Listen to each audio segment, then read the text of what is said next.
The great Mauryan emperor Ashoka occupied a unique place in the history of India. His policies of universal peace, non-violence and religious harmony find no parallel in the monarchs of the world.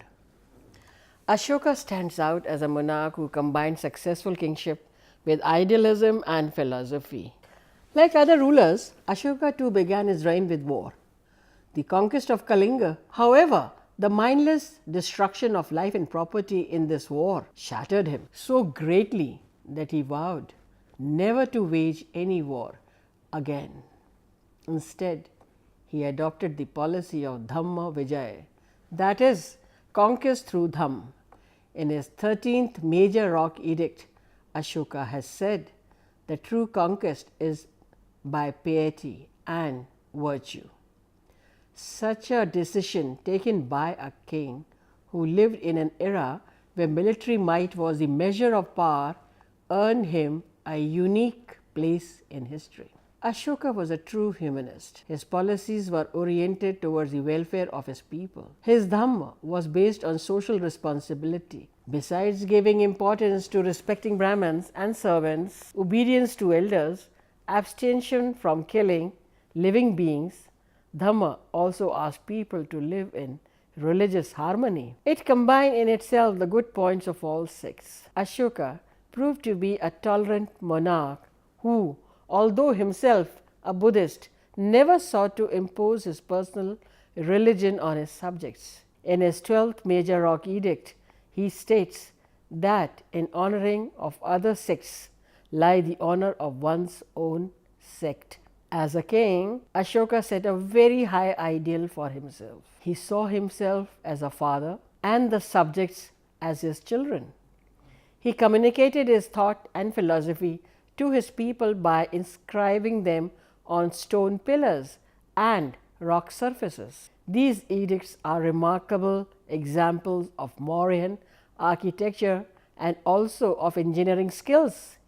They are the living monuments of his times. Ashoka attempted to educate his subjects by pointing out the wastefulness of expensive rituals. He asked people to practice ahimsa. He himself gave up the practice of the royal hunt and pleasure tours and instead began the Dhamma yatras, that is, tours for the furtherance of Dhamma.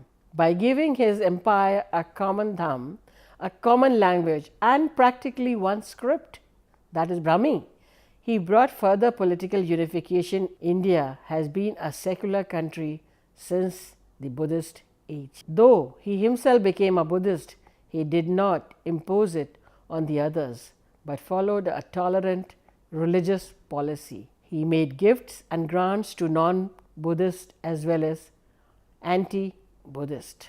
Ashoka's fame also rests on the measures that he took up to spread the message of peace amongst the different regions of the world. He sent ambassadors to the Greek kingdoms and the West. Indian culture spread to faraway lands. According to a Buddhist tradition, Ashoka sent Buddhist missions to regions such as Sri Lanka and Central Asia. Buddhism spread to different parts of the world, and although it is no longer a major force in India today, yet it continues to be popular in Sri Lanka and the far eastern countries. The Varna system, popularly known as the caste system, which had arisen in the Vedic age, now became well established and gradually became the dominant form of social organization throughout India. Along with the new religions and philosophy, the growth of cities, crafts and trade furthered the process of cultural unity in our country. Ashoka unified the entire country under one empire and renounced the use of war as state policy.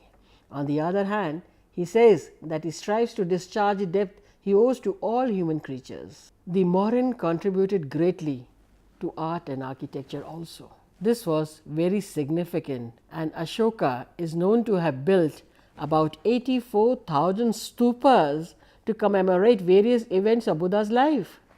According to Megasthenes, Patliputra's grandeur marked that of the cities of Persia.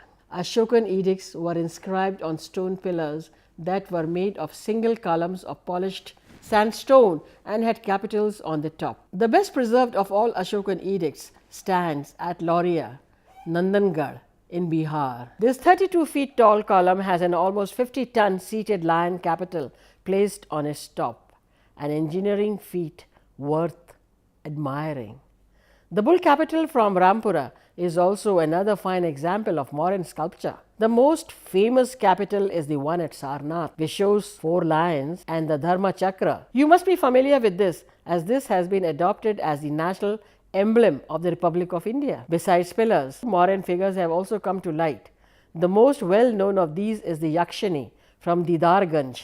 The beauty of these figures lies in the exactness of their workmanship and in the fact that they appear to be made from one single stone. Like the pillars, these figures are polished with a unique surface gloss, now called Mauryan polish. As students, you will also be amazed to know that despite all these centuries, this gloss has not lost its shine. Besides the language that has been used in nearly all the inscriptions and Prakrit, which appears to have become the lingua franca of the country, and in the Brahmi script, the earliest known Indian script. Another noteworthy aspect of Mauryan architecture is the rock-cut caves. The Lomash Rishi, with his impressive entrance, and the Sudama caves are examples of such architecture. These caves, cut from solid rock, were provided by Ashoka for non-Buddhist monks. These caves mark the beginning of the rock-cut architecture, which was patronized by the later rulers also. His rock edicts were inscribed in the local language and the local script. Now we can also study about the post-Mauryan cultural developments. Although the Greeks, the Shakas, the Parthians, the Kushans were foreigners, they were slowly absorbed into the local population. Since they were warriors, the lawgivers assigned them the status of a Kshatriya. It should be noted that such a large-scale assimilation of foreigners into the Indian society took place only in the post-Mauryan times. We can say roughly from about 200 BC to about 3rd century AD. Profound changes took place in the economic and political life and vital developments in different aspects of cultural life of our country. That is, in religion, art, science, as well as technology. There was a significant advancement in foreign trade both by land and by sea, besides emergence of various crafts. Many foreign rulers adopted Vaishnavism. In the base Nagar pillar inscriptions, Heliodorus, the Greek ambassador of the Indo-Greek king Antalcidas, describes himself a Bhagwat, that is, worshipper of Vishnu. Similarly, some coins of Kanishka also show the figure of Shiva on them. You will recall that one of the Kushan rulers was called Vasudeva, clearly indicating his Vaishnava faith. Do you know the importance attached to the year of Kanishka's accession, that is 78 AD? Well, you will be surprised to know that it marks the beginning of the Shaka era. The interaction among different foreign ethnic groups and the Indians played an important role in the choice of one or the other Indian religions. Some foreign rulers also turned to Buddhism, as this did not create the problems of fitting into the caste system. Menander converted to Buddhism. Kanishka too is remembered for his services to this religion. However, this increasing popularity of Buddhism brought about a major change in the religion. Buddhism in its original form was too abstract for the foreigners. They therefore advocated a simpler form through which they could satisfy their religious cravings. Around the same time, Buddhism split into 2 schools, the Mahayana or the Great Wheel and the Hinayan or the Small Wheel. The former believed in image worship, rituals and bodhisattvas, that is, incarnations of Buddha, while the latter continued the practice of the earlier Buddhism. The Mahayana received royal patronage from Kanishka, who convened the 4th Buddhist assembly to finalize its teachings. He also set up many stupas in memory of the Buddha. Now, art and sculpture also played a very important role during this time. Central Asian invasions led to further development of Indian art and sculpture. Close contacts with the Western world introduced many new forms in Indian art. The most significant development was the growth of the Gandhara school of art. This school borrowed features from both the Greek and the Roman art forms. Many images of the Buddha from the Kushan period have Apollyon faces. The hair is in the Greco-Roman style and the draperies arranged in the style of a Roman toga. The assimilation of artistic features was probably because many artisans from different countries, trained in different schools, came together under the Kushan rule. Mathura, which was the center of the indigenous school of art, was also influenced by the invasions. A number of images from here of terracotta and red sandstone, which have definite Shaka Kushan influence, have survived. The most famous is the headless statue of Kanishka from Mathura. While the earlier Buddhists had used only symbols to depict the Buddha, the Mathura school became the first to make faces and figures of the Buddha. Folklores such as the Jatakas were drawn out in long panels on rock faces. Besides the images of Buddha, which were made in large numbers, statues of Mahavira were also produced. In the Deccan and in South India, the Satvahans held an important position under the Mauryas. After the death of Ashoka, they assumed total independence. They became very powerful and made their capital at Paithan or Pratishthan on the river Godavari. The Satvahans soon entered into conflict with the foreign satraps, especially the Shakas. It was under Gautamiputra and his son Vashishtaputra Satkani that the Satvahans became very powerful. They entered and extended their kingdom, cleared forests, made roads, and administered their state well. New towns came up and trade was carried on with far-off countries like Persia, Iraq, and Cambodia. The Kharvela king, which rose to a position of importance after the Mauryas, was Kalinga. Kalinga included modern Orissa and parts of northern Andhra. Its most important ruler was Kharvel. The Hathigumpa inscription in a Jain cave at Udaygiri Hills would give us a detailed account of his reign. But unfortunately, it is not easily decipherable. It is definitely known that he was a great administrator as well as a brave warrior. He carried out works of piety and public utility, like building roads and gardens. The area which lies to the south of the river Krishna and the Tungabhadra is called South India.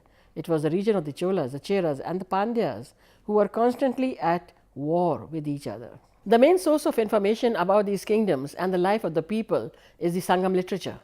That is why the period from the beginning of the 1st century BC to the end of the 2nd century AD is called the Sangam period of the history of southern India. Karikal was the most important ruler of this kingdom. He defeated the combined forces of the Cheras and the Pandyas. He succeeded in pushing back an invasion from Ceylon. Karikal has been credited with many welfare activities. He got many canals dug so that water from the river Kaveri could be used for irrigation purposes. Karikal patronized works of literature and art. He was a follower of the Vedic religion. The Pandyan Empire was founded by a woman king. She maintained a huge army. She also encouraged trade and patronized art as well as literature. The people during this period lived a simple life. They were fond of music, dancing, and poetry. Many musical instruments like drums, flutes, pipes, etc. were popular.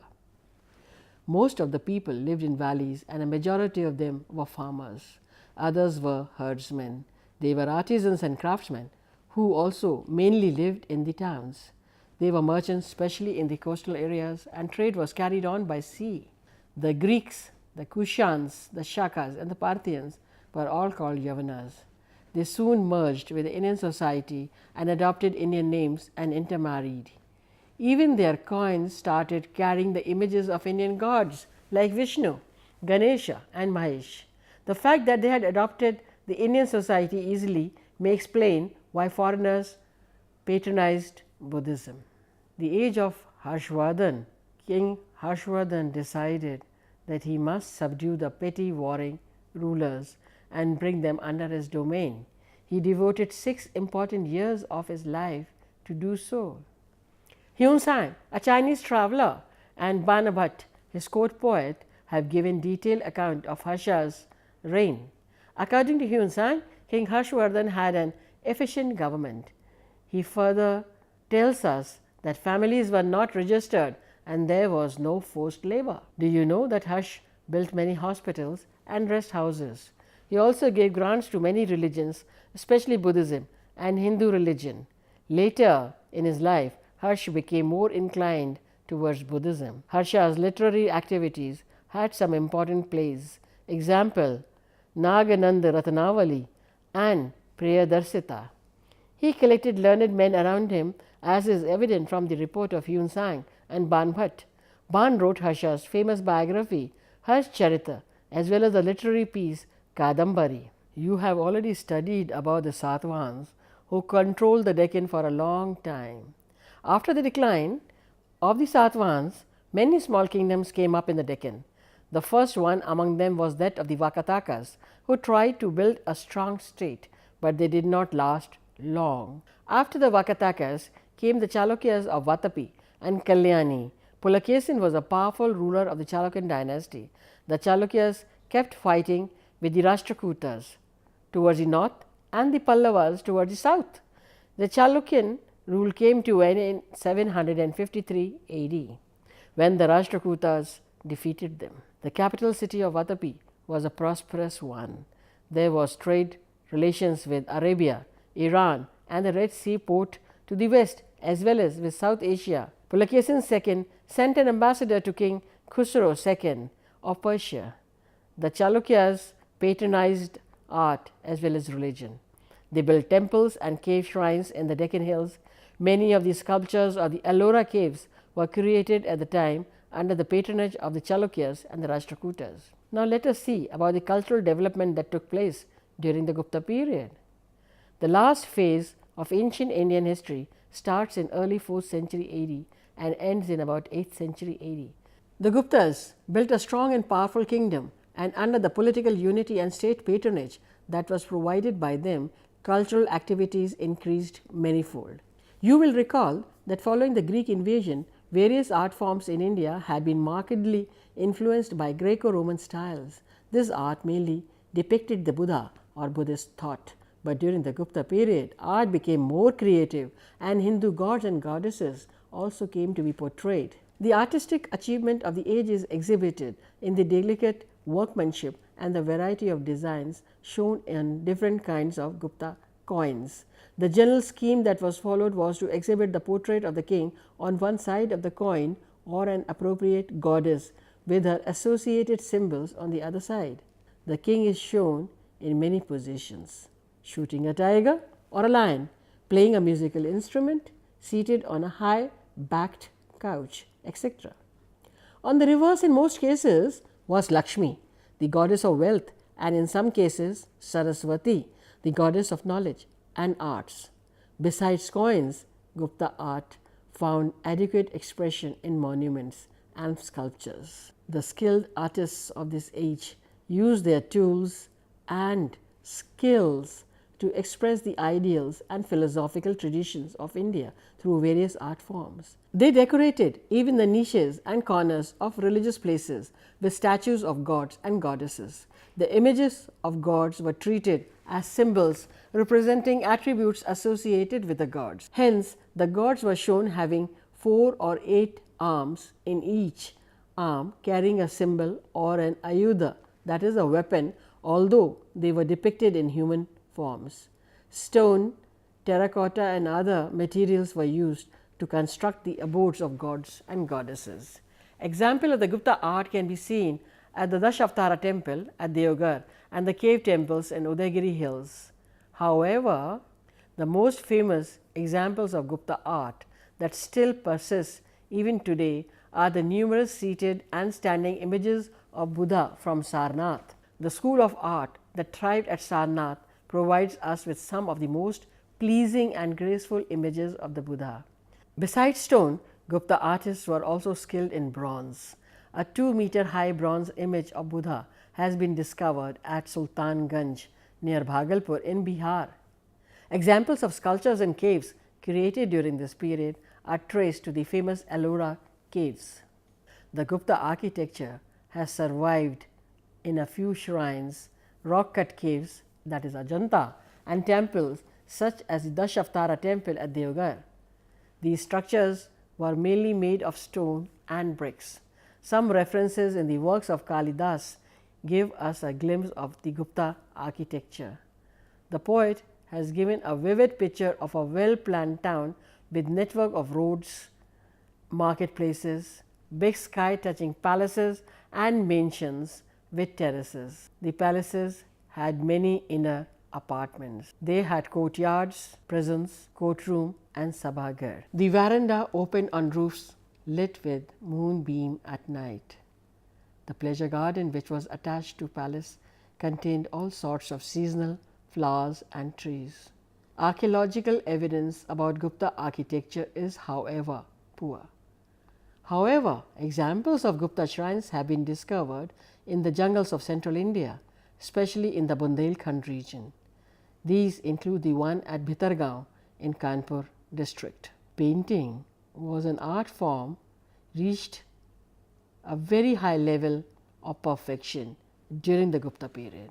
The wall frescoes at the Ajanta caves, that is in Aurangabad, and the ones at Bagh caves near Gwalior bear evidence of this. Although Ajanta paintings belong to the period between the 1st to the 7th century AD, yet most of these were produced during the Gupta times. These paintings depict various scenes from the life of the Buddha. The skill with which the human, animal and plant figures have been drawn shows the refined and sensitive nature of Gupta art. The conception of beauty was a characteristic of Gupta art. Expression through art was given importance as it was regarded as a means for the attainment of spiritual joy. Any account of ancient India is going to be incomplete without referring to the two dynasties of southern India, that is the Pallavas and the Cholas, and their contribution to art, architecture, administration and conquest. Quite a few dynasties rose in the south from the early centuries of the Christian era. Among them, the Pallavas were great patrons of art and architecture. The Rath at Mahabalipuram style of temples built by them were fine examples of rock-cut temples. The Pallavas also built structured temples like the Kailashnath and Vaikunt Perumal temples at Kanchipuram. The Kailashnath temple is a huge structure with thousands of images and is said to be the largest single work of art ever undertaken in India. There is also a set of bas reliefs found at Mahabalipuram, which is attributed to the Pallava period. The pagodas built at Mahabalipuram go back to the 1st century AD. Temple building activity flourished in India from the 5th century AD onwards, while the North Indian temples were built in the Naga styles consisted of the shikhars, that is spiral roofs, the Garbha Graha, that is a sanctum, and the Mandapam, that is a pillared hall. The temples in the south were built in the Dravida style, complete with Vimana or Shikhara, high walls and the gateway topped by Gopuram. After the Pallavas, that is from the 6th to the 8th century AD, the tradition of building temples was further developed by the Cholas in the south. Do you know that the temples were the central place in the village? It was the gathering place for the villagers who would come here every day and exchange ideas and discuss all matters of common interest. It served as a school too. During festival days, dances and dramas were also performed in the temple courtyard. The achievements of the Cholas also lie in their conquests across the seas and developing democratic institutions for governments at the village level. The village panchayat, called Sabha or Ur, had extensive powers. It had control over finances too. This body included several committees which looked after various aspects of village administration. A very detailed account of the functioning of the Sabha is available from one of the Chola scriptures. The Chola rulers were also great builders. The Dravida style of temple architecture reached its zenith under the Chola rulers. One of the finest examples of this style is the Raja Rajeshwar or Brihadeshwara temple. During this period, one also notices great achievements in the field of sculpture. Great progress was made in literature also, both religious as well as secular. Sanskrit also became the language of the courts in many parts of the country. Tamil literature also made great progress. The Alvas and the Nayanas, the Vaishnavite and the Shaivite saints made lasting contributions to it. In spite of the dominating position of Sanskrit in most parts of the country, this period marks the beginning of many Indian languages as well as distinct scripts in different parts of the country. In short, we can say that by the time the ancient period of India's history comes to an end, India has developed a culture which was marked by features that had characterized it ever since.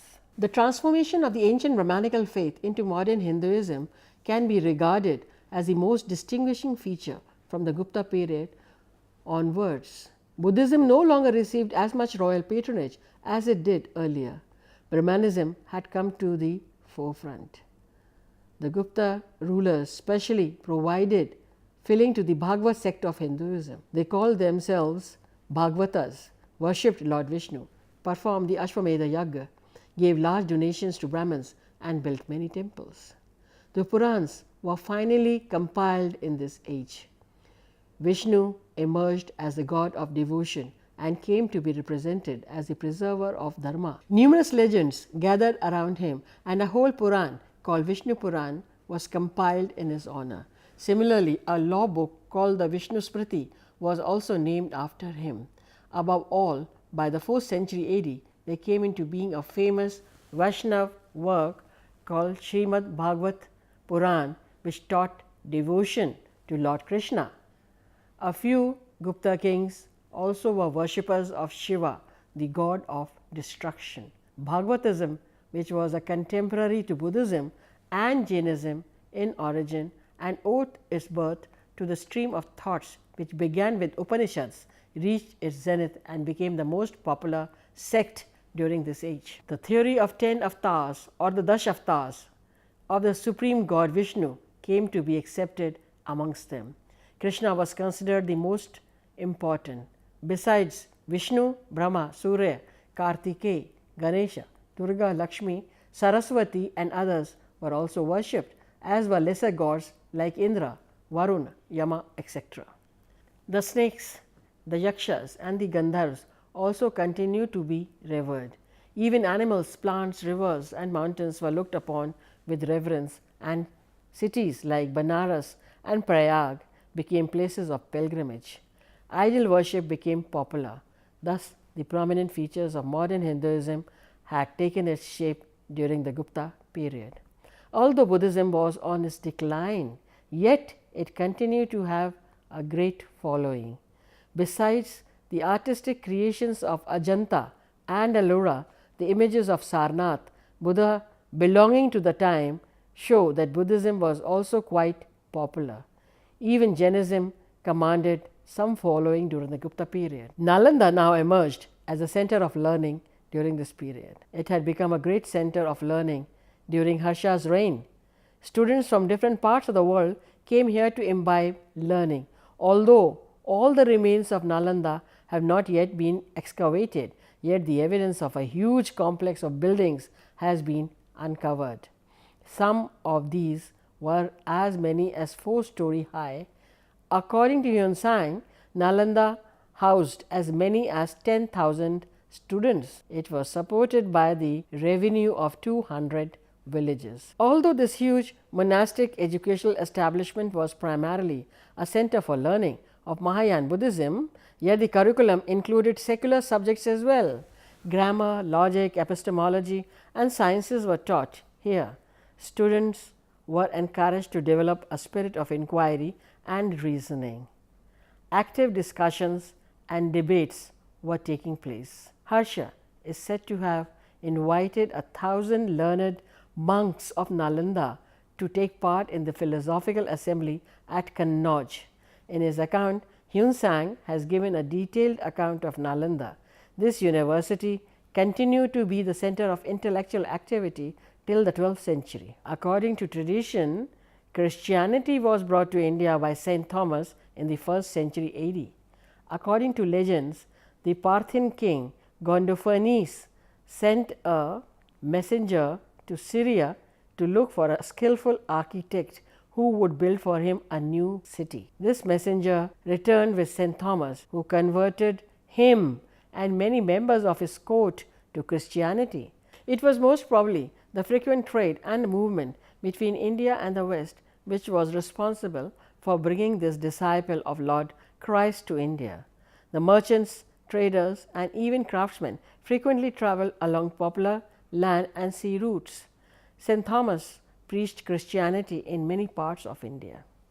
He was killed at Mylapore near Madras. The tomb of St. Thomas is still to be found at the same place. A large community of Christians, known as Syrian Christians, continue to reside in Kerala even today. The Christian Church has two major divisions, the Roman Catholic Church and the Protestant Church. The holy book of the Christians is the Bible. The Bible contains two parts, the Old Testament and the New Testament. The Bible today is available in all major languages spoken in our country. Today, we have over 1.5 crore Christians in India. Several charitable institutions under their patronage are flourishing in all parts of our country. Perhaps the most famous Christian social worker, he has contributed a great deal for the welfare of the poor and homeless in our country. Thank you.